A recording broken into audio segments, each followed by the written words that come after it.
नमस्कार। तू डाल डाल मैं पात पात। अब आप पूछेंगे कि कौन है डाल पर कौन है पात पर। तो डाल पर है सुप्रीम कोर्ट और पात में है नरेंद्र मोदी सरकार। ऐसा इसलिए कि कल 15 मार्च को सुप्रीम कोर्ट में एडीआर नाम की एक एनजीओ है, उसने एक याचिका डाली थी कि चुनाव आयुक्तों की बहाली को लेकर के तत्काल सुनवाई की जाए, क्योंकि चुनाव आयोग में 2 पद खाली हैं। सुप्रीम कोर्ट ने पहली बार बहुत जल्दी सुनवाई करने का फैसला किया, क्योंकि चुनाव बिल्कुल समीप आ चले हैं, 2024 का लोकसभा चुनाव। उसने तारीख रखी 15 मार्च को, यानी शुक्रवार को वो सुनवाई करेगी। और जैसे ही सुप्रीम कोर्ट में इस बात की सुनवाई की तारीख मुकर्रर की गई, उसके ठीक पहले, एक दिन पहले, आज यानी 14 मार्च को नरेंद्र मोदी सरकार ने आनंद फानंद में एक मीटिंग बुलाई और फिर 2 चुनाव आयुक्तों की बहाली कर दी। आपको बता दें कि चुनाव आयुक्तों की बहाली को लेकर के हाल ही में, यानी दिसंबर महीने में 2023 में नरेंद्र मोदी सरकार ने प्रक्रिया को ही बदल दिया था। पहले क्या होता था कि सुप्रीम कोर्ट के चीफ जस्टिस ऑफ इंडिया और एक विपक्ष का नेता और प्रधानमंत्री की कमेटी चुनाव आयोग के 3 सदस्यों की नियुक्ति करती थी। लेकिन मोदी सरकार ने नया कानून बना दिया कि नहीं, अब मोदी सरकार, यानी जो सरकार में रहेगा वो प्रधानमंत्री, और प्रधानमंत्री कैबिनेट का ही एक मंत्री रहेगा और एक रहेंगे विपक्ष के नेता। यानी कि बहुमत किसके पक्ष में गया? सरकार के पक्ष में। सरकार जिसको चाहेगी उसको बहाली करेगी। 2-1 के बहुमत से सरकार भारी पड़ेगी, उसको जीत मिल जाएगी। आज वैसा ही हुआ। इसमें बड़ा इंटरेस्टिंग बात यह है कि अधीर रंजन चौधरी, जो लोकसभा में कांग्रेस के नेता है, विपक्ष के नेता के तौर पर उनको बुलाया गया। उन्होंने अभी ये प्रक्रिया बहाली, मतलब कि राष्ट्रपति के हस्ताक्षर के बाद ही चुनाव आयुक्त कौन होंगे तभी खुलासा होगा। लेकिन जैसे ही आज मीटिंग हुई 12 बजे के आसपास, तो अधीर रंजन चौधरी आए और उन्होंने कहा कि मुझे 10 मिनट पहले 6 नाम दिए गए और कल रात में 150 से 200 लोगों की लिस्ट मेरे पास आई। अब बताइए कि मैं इतना जल्दी कहां से, कैसे किसी व्यक्ति के बारे में विवेचना, यानी जान पाऊंगा कि हाँ इन्होंने क्या किया था पहले।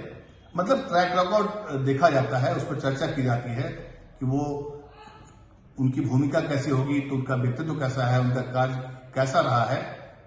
अधीर रंजन चौधरी ने जो बातें कही मीडिया के सामने में, वो बहुत ही चौंकाने वाली नहीं थी।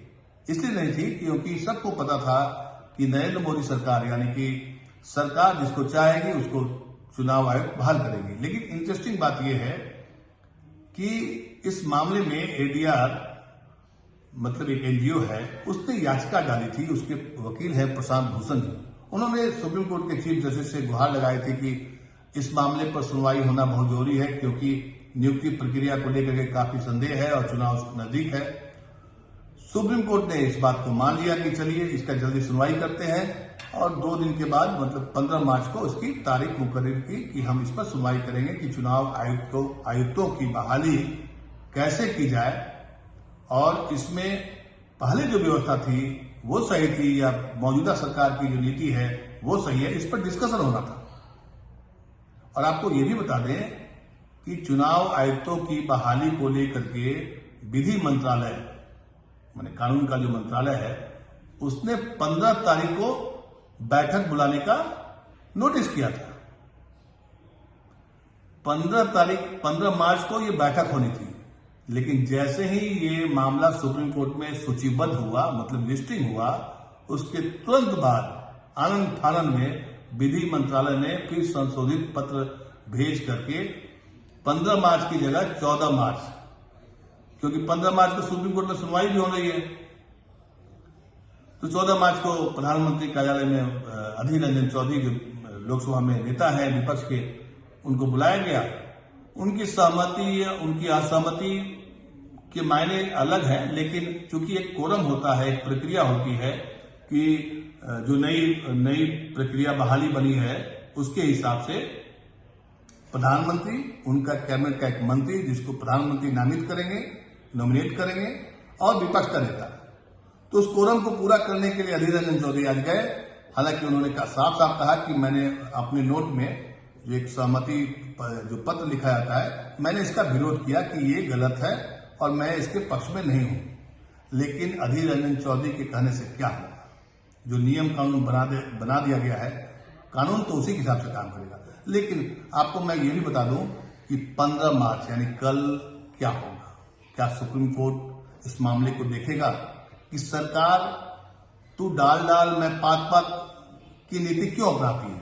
आनंद फानंद में ऐसे पदों पर नियुक्ति क्यों की जाती है जो देश के लोकतंत्र के लिए बहुत बड़ी समस्या खड़ी हो सकती है? क्योंकि चुनाव आयोग एक मतलब कि संवैधानिक पद है और इस पर देश के करोड़ों लोगों का विश्वास शुरू से रहा है। अब अगर उसमें मनमाने तरीके से सरकार अपने तरीके से अपने लोगों को बैठाएगी, जैसा कि विपक्ष के नेता कहते हैं और कह रहे हैं, तो फिर क्या होगा? आपको मैं एक और बात बता दूं। अरुण गोयल जो 8 मार्च को उन्होंने इस्तीफा दिया है, उनकी नियुक्ति के समय में भी ऐसा ही हुआ था। एक दिन में सारी फाइल क्लियर कर दी गई थी। उनका मामला भी जैसे ही सुप्रीम कोर्ट में आया, जिस दिन सुनवाई हुई, उसी दिन अरुण गोयल को आनंद फानंद में बीआरएस दिलवाया गया जहां पर वो काम कर रहे थे, और नेक्स्ट डे उनको चुनाव आयोग के सदस्य के रूप में, मतलब चुनाव आयुक्त बना दिया गया था। सुप्रीम कोर्ट ने तब भी सवाल उठाया था कि इतनी जल्दी सारी फाइलें क्लियर कैसे हो जाती है। लेकिन कहते हैं ना कि उसमें सरकार, लोकतंत्र में क्या होता है, सरकार के पास जिम्मेदारी होती है लोकतंत्र को संचालन करने का, उसको देखने का। सुप्रीम कोर्ट तो संविधान का एक संरक्षक है, वो हर बात पर टिप्पणी नहीं करेगा ना, हर बात पर दखल नहीं देगा। वो दखल तभी देगा जब लगेगा कि नहीं, ये संविधान के साथ खिलवाड़ किया जा रहा है। और सरकारें करती क्या है, चाहे मोदी सरकार हो या कांग्रेस सरकार हो या बाकी कोई भी सरकार हो, सरकारें अपने हिसाब से अपने मन मुताबिक फैसले करती रही है। लेकिन अब तक का इतिहास ऐसा नहीं रहा है कि आप सीधे अपने मन से ऐसे लोगों को ऐसे जगह बैठा दें जहां से लोकतंत्र को खतरा हो सकता है या लोकतंत्र अस्थिर हो सकता है। क्योंकि चुनाव कराने की जिम्मेदारी चुनाव आयोग का जो पद होता है, आपको याद होगा टीएन सेशन को लोग क्यों याद करते हैं? टीएन सेशन को लोग इसलिए याद करते हैं कि वो चुनाव आयुक्त के पद पर जब तक रहे, संविधान के मुताबिक काम किया, उन्हें सरकार, माने जो सरकार ने उनको नियुक्त किया था उसका भी डर नहीं था। ऐसे कई चुनाव आयुक्त रहे जिनकी चर्चा आज भी की जाती है। जब भी चुनाव आयुक्त की बात की जाती है तो टीएन सेशन को याद किया जाता है।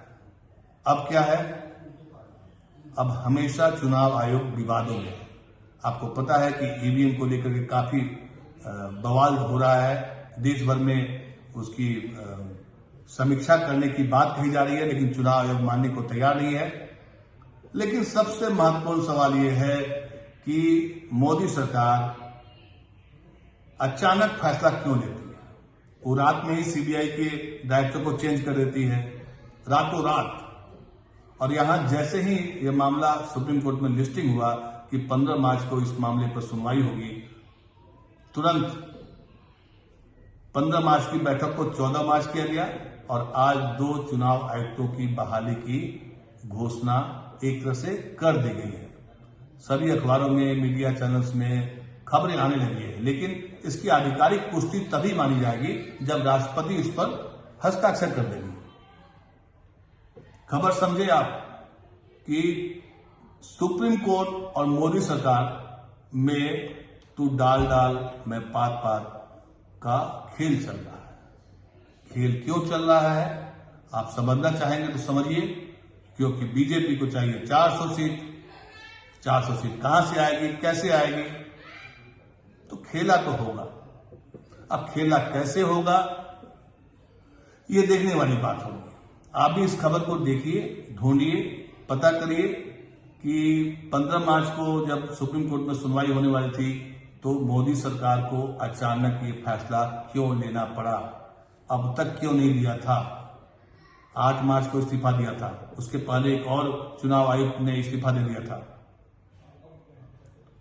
और आपको ये भी बता दें, अरुण गोयल जो अभी इस्तीफा दिए हैं उनकी नियुक्ति दिसंबर महीने में हुई थी, नवंबर या दिसंबर महीने में, लेकिन ये पद मई से खाली था। तो सरकार जो है आनंद फानंद में कुछ सोच समझ करके, अब वो क्या सोचती है क्या समझती है वो समझना आपका काम है। नमस्कार।